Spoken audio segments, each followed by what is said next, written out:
2천만 원을 내고 15분 동안 무대에 섭니다. 그리고 다음 커플에게 자리를 내줍니다. 바로 대한민국 결혼식입니다. 그런데 2026년 이 공식을 거부하는 세대가 등장했습니다. 왜 평생 한 번뿐인 날을 정작 주인공들이 포기하기 시작했을까요? 그리고 이 선택이 만들어낸 결과 2026년 예식장들이 줄 폐업하고 있습니다. 컨베이어 벨트 위에 반란, 그 구조를 분석해드리겠습니다. 2천만 원을 내고 15분 동안 쫓기는 곳, 대한민국 예식장입니다. 내 결혼식인데 빨리 빼라는 눈치를 받는 유일한 소비 경험. 토요일 오후 서울 강남의 한 예식장에서 그 현장이 펼쳐집니다. 신랑 신부가 주례사를 듣는 그 순간, 뒤편에서는 이미 다음 타임 하객들이 줄을 서기 시작합니다. 식이 끝나자마자 사회자의 목소리가 울립니다. 하객 여러분, 뷔페장으로 이동해 주시기 바랍니다. 대한민국 예식장은 철저한 시간표로 움직입니다. 한 타임은 보통 15분에서 20분. 하루에 10타임 이상을 돌리는 곳도 드물지 않습니다. 호텔 체크인도 레스토랑 디너도 이렇게 쫓기진 않습니다. 그러나 유독 결혼식에서만 소비자는 을의 위치에 섭니다. 앞타임 촬영이 늦어지면 내 타임은 밀리고, 내 식이 조금만 길어지면 뒷타임 하객들의 시선이 따갑습니다. 여기에 축의금이라는 또 다른 함정이 기다립니다. 언제 돌려받을지 모르는 돈. 이자도 없고 만기도 없는 무기한 대출입니다. 뷔페 밥값이 인당 7만 원을 넘어서면서 기본 축의금 10만 원으로는 본전도 못 건집니다. 비혼을 선택하면 평생 마이너스입니다. 젊은 세대 사이에서 기성세대의 다단계라는 자조가 나오는 이유입니다. 2030 세대는 이 이중의 모순을 정면으로 마주한 첫 세대입니다. 왜 내 결혼식인데 내가 쫓겨야 하는가? 왜 안 친한 200명에게 청첩장을 돌리며 미안해해야 하는가? 불만은 서서히 행동으로 바뀌기 시작했습니다. 그런데 감정만으로 움직인 게 아닙니다. 계산기를 두드려보니 답이 나왔습니다. 2천만 원이면 뭘 할 수 있을까요? 서울 외곽 전세 보증금의 10%, 신혼부부 대출 이자 2년치, 신혼여행과 프리미엄 가전을 한꺼번에 해결할 수 있는 금액입니다. 그런데 이 돈이 단 하루, 정확히는 15분짜리 무대를 위해 증발합니다. 스드메라 불리는 스튜디오 드레스, 메이크업 패키지만 평균 500만 원, 예식장 대관료, 뷔페, 페벳, 본식 촬영까지 더하면 2천에서 3천만 원이 깨집니다. 2026년 신혼부부에게 이 숫자는 감성으로 덮을 수 없는 무게가 되었습니다. 수도권 아파트 평균 매매가가 10억을 넘어선 시대입니다. 전세가율은 떨어지고 대출 금리는 여전히 높습니다. 결혼식에 2천만 원을 쓰면 전세 보증금에서 빠지고, 보증금이 줄면 더 먼 곳으로 밀려납니다. 출발선에서부터 불리해집니다. 계산은 냉정합니다. 화려한 결혼식 사진 100장보다 통장에 찍힌 잔고가 부부싸움을 막아줍니다. 신혼 초기 경제적 스트레스는 이혼 사유 상위권에 꾸준히 오릅니다. 감성이 아니라 생존의 문제로 결혼식을 바라보게 된 것입니다. 살기 팍팍해서 안 하는 게 아니라 살아남기 위해 전략적으로 안 하는 것입니다. 소비의 우선순위가 바뀌었습니다. 남에게 보여주는 1시간보다 둘이 함께 쓸 10년에 투자하겠다는 선언입니다. 허세를 위한 지출에서 실속을 위한 재배치로. 이것이 노웨딩 세대의 경제학입니다. 그리고 이 조용한 불매운동이 시장을 뒤흔들기 시작했습니다. 서울 강남의 한 대형 예식장이 문을 닫았습니다. 그 자리에 들어선 것은 프리미엄 베이커리 카페입니다. 2026년 들어 이런 풍경이 낯설지 않게 되었습니다. 예식장이 줄 폐업하고 그 공간이 대형 카페, 피트니스 센터, 심지어 실버타운으로 개조되고 있습니다. 한때 주말마다 북적이던 웨딩홀들이 평일에도 텅 비어가는 현상이 일상이 되었습니다. 수치로 보면 더 명확합니다. 2024년 대비 2026년 예식장 폐업률은 눈에 띄게 증가했습니다. 반면 스몰 웨딩 전문 공간, 레스토랑 웨딩, 야외 결혼식 대행 서비스는 성장세를 보입니다. 전통적인 공장형 예식장의 수요가 급감하면서 산업 지형 자체가 재편되고 있습니다. 수십 년간 결혼하면 당연히 예식장이라는 관성에 기대어 작동했던 시장이 흔들리고 있습니다. 이것은 단순한 트렌드 변화가 아닙니다. 자본주의의 기본 원리가 작동한 결과입니다. 수요가 억지스러우면 공급이 도태됩니다. 소비자가 등을 돌리자 산업이 재편되는 교과서적인 장면입니다. 노웨딩은 개인의 선택을 넘어 소비자 불매운동의 성격을 띠기 시작했습니다. 호구 잡히길 거부한 세대의 집단적 승리입니다. 웨딩 업계도 생존 전략을 모색합니다. 일부 예식장은 타임 제한을 완화하거나 프라이빗 웨딩 패키지를 출시합니다. 스드메 업체들은 소규모 촬영 상품을 늘립니다. 시장이 소비자 눈높이에 맞춰 변하고 있습니다. 그러나 시장보다 높은 벽이 남아 있었습니다. 바로 가정 안의 반대였습니다. 내가 지금까지 축의금 얼마나 냈는지 알아? 노웨딩을 선언한 순간 부모님에게서 돌아오는 첫 번째 반응입니다. 수십 년간 경조사에 쓴 돈을 회수할 기회가 사라진다는 공포, 체면이 구겨진다는 분노, 자식 결혼식에서 주인공이 되어야 할 부모의 무대가 없어진다는 상실감. 이 세 가지 감정이 뒤엉켜 격렬한 반대로 표출됩니다. 부모 세대에게 결혼식은 단순한 행사가 아니었습니다. 사회적 채무를 청산하는 자리였습니다. 그동안 남의 결혼식에 낸 축의금, 장례식에 낸 부의금, 이 모든 지출이 자식 경조사를 통해 돌아오리라는 암묵적 기대가 있었습니다. 노웨딩은 그 회수 시스템 자체를 무너뜨립니다. 부모 입장에서는 수십 년 투자금이 공중분해되는 셈입니다.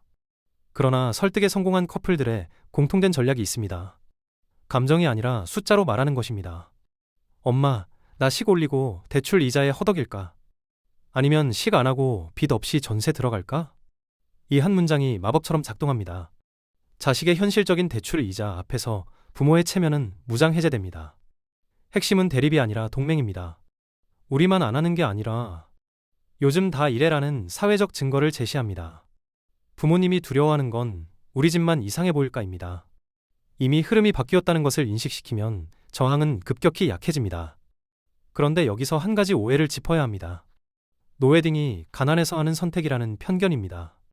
하와이 해변에서 둘만의 서약서를 읽습니다. 아이슬란드 빙하 앞에서 반지를 교환합니다. 예식장 비용 2천만 원을 아낀 커플들이 그 돈으로 향한 곳입니다. 이것을 엘로프먼트라 부릅니다. 원래 의미는 가족 몰래 도망가는 결혼이었지만 2020년대 들어 의미가 완전히 바뀌었습니다.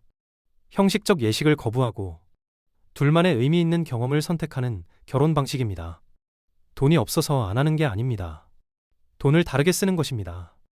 예식장 대관료 500만 원이 항공권이 됩니다. 뷔페 비용 800만 원이 일주일 숙박비가 됩니다. 스드메 패키지 500만 원이 현지 포토그래퍼 촬영과 드론 영상으로 전환됩니다. 총액은 비슷하거나 오히려 적은데 경험의 밀도는 비교할 수 없이 높아집니다. 또 다른 흐름도 있습니다. 예식 비용을 아껴 신혼 가전에 몰빵하는 전략입니다. 프리미엄 냉장고, 의류 관리기, 안마의자. 결혼식 하루보다 앞으로 10년 동안 매일 쓸 물건에 투자합니다. 남에게 보여주는 소비에서 나를 위한 소비로. 축소가 아니라 방향 전환입니다. 엘로프먼트는 전 세계적 흐름이기도 합니다. 미국에서는 코로나19 이후 엘로프먼트 비율이 급증했고 유럽에서도 소규모 프라이빗 웨딩이 주류로 자리 잡았습니다. 한국에서 이 흐름이 갖는 의미는 조금 다릅니다.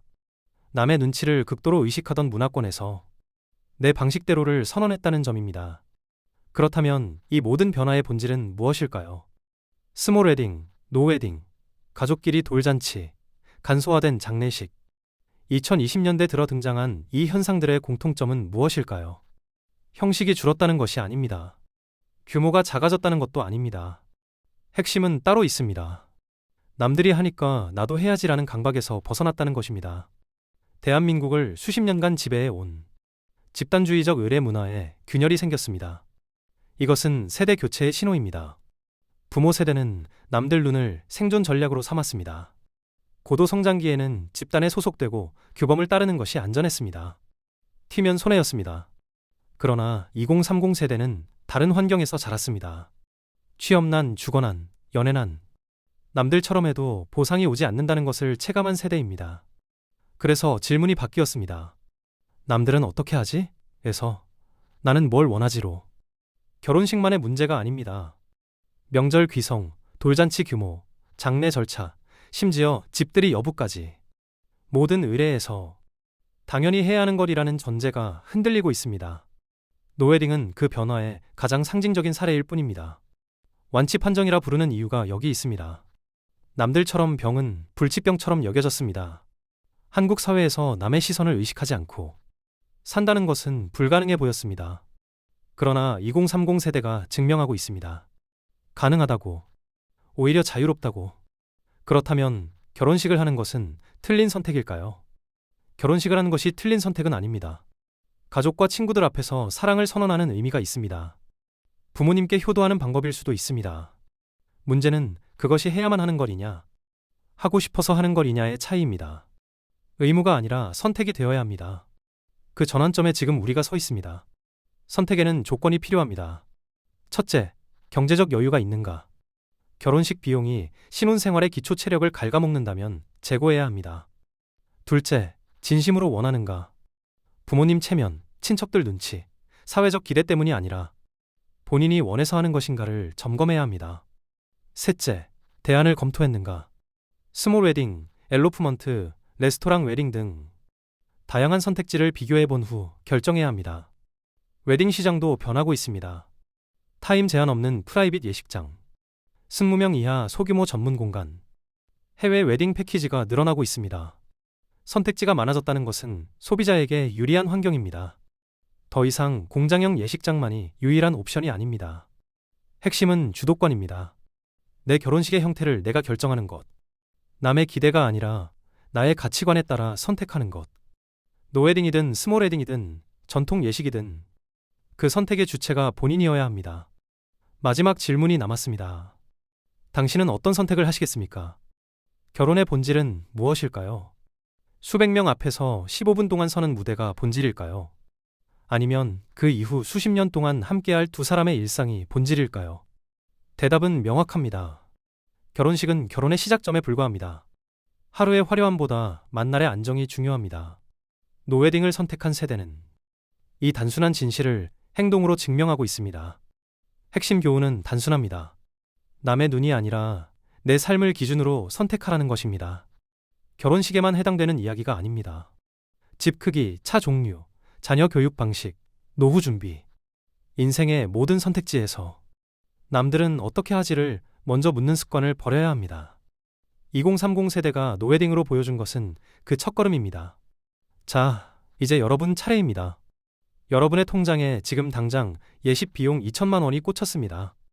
한 번도 본 적 없는 부모님의 지인들에게 밥을 사기 위해 그 돈을 태우시겠습니까? 아니면 당신의 진짜 인생에 투자하시겠습니까? 여러분의 선택이 궁금합니다. 댓글로 들려주세요. 우리는 앞으로도 숫자 뒤에 숨겨진 구조, 트렌드 이면의 진짜 원인을 분석해드리겠습니다. 다음 영상에서 뵙겠습니다.